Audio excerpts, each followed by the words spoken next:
You're listening to the Anesthesia Patient Safety Podcast, the official podcast of the Anesthesia Patient Safety Foundation. We're bringing you the very best from the APSF newsletter and website, as well as the latest information in perioperative patient safety. Thanks for joining us. Hello, and welcome back to the Anesthesia Patient Safety Podcast. My name is Allie Bechtel, and I'm your host. Thank you for joining us for another show. We hope you tuned in last week for the first part of our two-part series on keeping patients safe during emergency tracheostomy management. Last week, we talked about an emergency algorithm for a malfunctioning tracheostomy and the importance of bedside signs for patients with tracheostomies. This week, we are covering what to do when a patient presents to the operating room with a tracheostomy in place for a different surgical procedure and special considerations for patients with laryngectomies. Before we dive further into the episode today, we'd like to recognize Solventum, a major corporate supporter of APSF.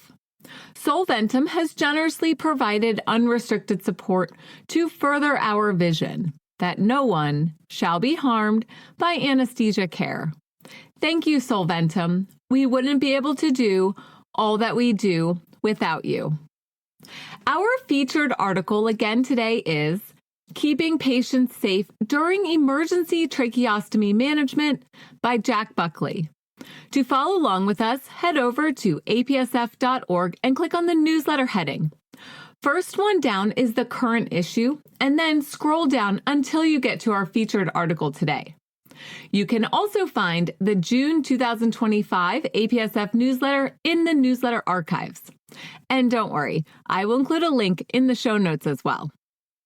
Have you provided anesthesia care for a patient undergoing a tracheostomy? Have you had to troubleshoot a malfunctioning tracheostomy before? Does your hospital use bedside signs for all patients with tracheostomies in place? There are so many great resources available in this article to help keep your patients safe. Let's do a quick review of the tracheostomy bedside sign. This is figure 4 in the article. The bedside sign should accompany patients with tracheostomies throughout their hospital stay. The sign says that, quote, this patient has a tracheostomy. There is a potentially patent upper airway. Intubation may be difficult.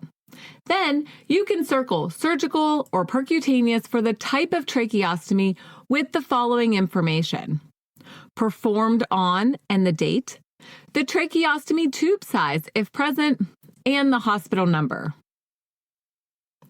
There is a picture of the different types of tracheostomies, including percutaneous, Bjork flap, and slit type. There are additional notes on the card to help fill it out. You can indicate the tracheostomy type by circling the relevant figure. Indicate the location and function of any sutures, laryngoscopy grade and notes on upper airway management, any problems with this tracheostomy. Then, in case of emergency, call anesthesia, ICU, ENT, MaxFax, and the emergency team. For more information about this bedside sign, you can head over to tracheostomy.org.uk and check out the show notes for more details. Now it's time to get back into the article right where we left off. When was the last time you provided anesthesia care for a patient presenting to the operating room with a tracheostomy in place? What was your plan for airway management? There are several considerations. First, we need to obtain a tracheostomy history. Does the patient have a patent upper airway? When was the tracheostomy tube placed? And more. Next, we need to know what the ventilation needs are for the procedure. The simplest option is to use a cuffed tracheostomy that will not be in the surgical field. You can use this without needing to make any changes. If there is an uncuffed tracheostomy, this may be used if positive pressure ventilation is not indicated and the procedure can be completed with spontaneous ventilation. This is a decision point. Is positive pressure ventilation going to be required during the procedure? It is also important to determine if the tracheostomy tube will be in the surgical field. Then you may need to replace the tracheostomy tube with an endotracheal tube that is placed either through the mouth or the tracheostomy stoma. Here is another decision point. Do you need to replace the tracheostomy tube with an endotracheal tube? And how will you accomplish this? Important considerations for attempting oral intubation include inexperience with replacing tracheostomies, history of easy intubation, no oral pharyngeal pathology present, and a new tracheostomy. Remember, a new surgical tracheostomy is less than 4 days old and less than 7 to 10 days old for a percutaneous tracheostomy.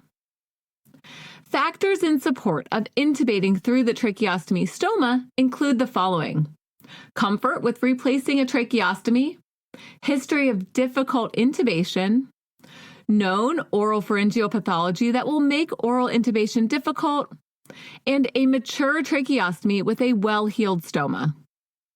Following oral intubation, the cuff of the endotracheal tube should be placed just beyond the stoma site to create a seal with the trachea. A wire-reinforced endotracheal tube may be needed for intubation through the stoma site to decrease the risk for kinking. The tracheostoma is usually positioned between the second to fourth tracheal ring, and the distance from the stoma to the carina is about 6.5 centimeters, so you need to be careful to avoid placing the endotracheal tube in the mainstem bronchus. It is important to listen for bilateral breath sounds after endotracheal tube placement to ensure proper position and make any changes if needed before the procedure starts. Remember, if there are any concerns for difficult placement of the endotracheal tube through the stoma, then you may want to use an airway exchange catheter to facilitate the exchange of the tracheostomy tube. This is a good option for patients with a fresh tracheostomy. Using the exchange catheter helps to minimize the risk of creating a false passage in the subcutaneous tissue with the endotracheal tube. Some exchange catheters also have an open channel to allow for insufflation of oxygen during the exchange to help decrease the risk for desaturation. Now we have a laryngectomy patient presenting to the operating room. There are special considerations for providing safe anesthesia care for these patients who have had their larynx surgically removed and their trachea sutured to the skin of their anterior neck. As a result, the trachea does not communicate with the oropharynx, which means that patients cannot be orally intubated or mask ventilated through the oropharynx. Anesthesia professionals need to remain vigilant, especially in the setting of respiratory distress. Let's look at the literature on this. There's a 2021 article by Brenner and colleagues, Oral Intubation Attempts in Patients with a Laryngectomy, a Significant Safety Threat. The results revealed that over half of the U.S. otolaryngologists who responded to this study reported cases of attempted oral intubations in patients with laryngectomy, with a resultant mortality rate of 26%. Similar results were found in the UK as well, with failed resuscitation leading to increased morbidity and mortality. The authors of this study highlight the need for staff education, patient engagement, effective signage, systems-based practices, and necessary resources as critical steps for safe airway management for laryngectomy patients. The first step for improving patient safety is to highlight that laryngectomy patients do not have a patent upper airway. This can be done with a bedside sign for all laryngectomy patients, as well as placing an alert in the electronic medical record. Let's check out Figure 5 in the article for an example of this bedside sign. The sign states, "This patient has a laryngectomy and cannot be intubated or oxygenated via the mouth." Below that, it states, "Follow the laryngectomy algorithm of breathing difficulties." Then you can put information about the date of the procedure, the tracheostomy tube size if present, and the patient's hospital number. There is also an anatomical picture which shows the disconnection and space for notes with 2 important points highlighted. There may not be a tube in the stoma, and the trachea or windpipe ends at the neck stoma. At the bottom of the card is information about who to call for an emergency. For more information about this bedside card, head over to www.tracheostomy.org.uk and check out the show notes for more details. Now it's time to talk about management strategies for total laryngectomy patients who experience respiratory distress. The first step is to apply an oxygen mask over the stoma site. A pediatric mask may be placed over the stoma site to provide mask ventilation. Keep in mind that most patients with a total laryngectomy do not have a cuffed tracheostomy tube in place. A cuffed tracheostomy tube or appropriately sized endotracheal tube can be placed in the stoma in the neck to provide positive pressure ventilation if needed. The tube should advance easily into the trachea since most patients have a reasonably sized stoma. Since the trachea is sutured to the skin during the laryngectomy, it is more difficult to advance the tube into a false passage even after the sutures have been removed. Once again, having an algorithm for the management of respiratory distress for laryngectomy patients can be helpful to provide safe care, especially during a time-critical emergency event. Check out Figure 6 in the article for an example. We are going to review it now. The first step is to call for airway expert help and then look, listen, and feel at the mouth and laryngectomy stoma. Use waveform capnography whenever available, since exhaled carbon dioxide indicates a patent or partially patent airway. The first question is the patient breathing? If yes, then apply high-flow oxygen to the laryngectomy stoma, and if there is any doubt about whether the patient has a laryngectomy, also apply oxygen to the face. If no, call the resuscitation team and begin CPR if needed. The next step is to assess the laryngectomy stoma for patency. Not all laryngectomy stomas will have a tube present. First, remove the humidification cover or button if present, and remove the inner liner if present. Some inner liners will need to be reinserted to connect with the breathing circuit. Do not remove the tracheoesophageal puncture prosthesis if present. Now, can you pass a suction catheter? If yes, then the laryngectomy stoma is patent. Perform suction, consider partial obstruction, ventilate via the stoma if not breathing, and continue to assess the patient. If no, deflate the cuff if present, and look, listen, and feel at the stoma. Is the patient stable or improving? If yes, continue your assessment. If no, remove the tube from the laryngectomy stoma if present, and look, listen, feel at the stoma site while using waveform capnography if available. Is the patient breathing now? If yes, continue your assessment. If no, call the resuscitation team and begin CPR if needed.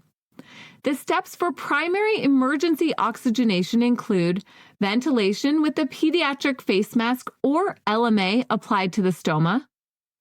Secondary emergency oxygenation involves attempted intubation through the laryngectomy stoma with a 6-0 cuffed endotracheal tube or a small tracheostomy tube. Consider using the Aintree catheter, bougie, or fiber optic scope if needed. At the bottom of the resuscitation algorithm is the statement: laryngectomy patients have an end stoma and cannot be oxygenated via the mouth and nose. Applying oxygen to the face and stoma is the default emergency action for all patients with a tracheostomy.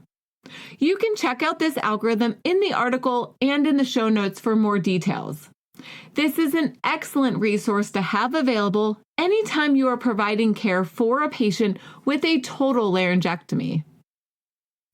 We made it to the end of the article. Buckley reminds us that patients with tracheostomies are commonly seen in clinical practice, and we need to be prepared since complications may occur. By understanding the management steps that we talked about over the past 2 shows, anesthesia professionals can help to keep patients safe from harm related to their artificial airway. Bedside signs and emergency management algorithms are excellent tools to provide the necessary information for safe care in the setting of respiratory distress and a malfunctioning surgical airway. If you have any questions or comments from today's show, please email us at podcast@apsf.org. Please keep in mind that the information in this show is provided for informational purposes only and does not constitute medical or legal advice. We hope that you will visit apsf.org for detailed information and check out the show notes for links to all the topics we discussed today. Our podcast series on the 2025 APSF Stolting Conference is coming up.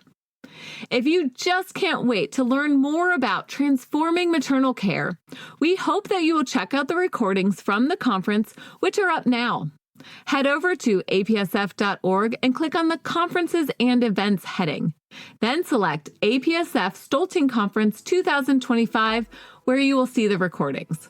You can also check out the recordings on the APSF YouTube channel. There is so much to learn about improving maternal patient safety, and we hope that you will check it out. Until next time, stay vigilant so that no one shall be harmed by anesthesia care.